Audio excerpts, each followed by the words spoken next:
ओम श्री गुरुभ्यो नमः। ओम नमो भगवते वासुदेवाय। ओम श्री कृष्णाय परब्रह्मणे नमः।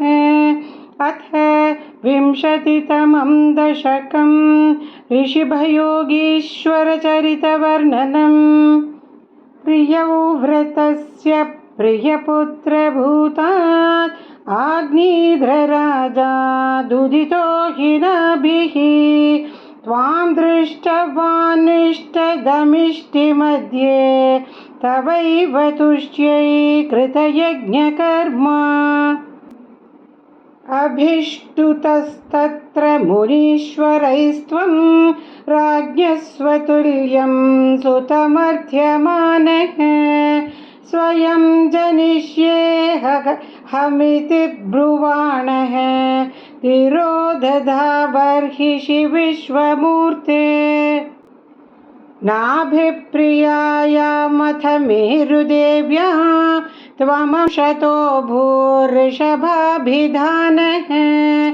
अलोकसामान्यगुणप्रभाव प्रभाविताशेषजनप्रमोदः।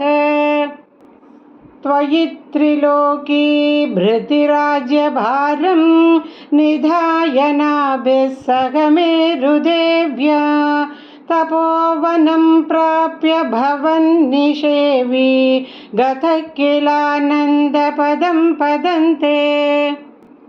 इन्द्रस्त्वदुत्कर्षकृतादमर्षात् ववर्षणास्मिन्न जना भवष्ये यदा तदा त्वं निजयोगशक्त्या स्ववर्षमेन द्व्यदधासु वर्षम्।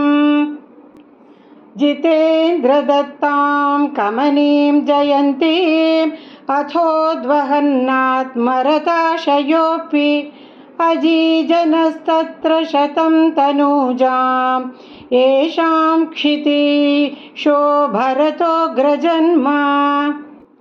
न वा भवन् योगिवरा नवान्ये त्वपालयन् भारतवर्षखण्डान् सैकात्वशीतिस्तव शेषपुत्राः तपोबलाद् भूसुरभूयमीयुः।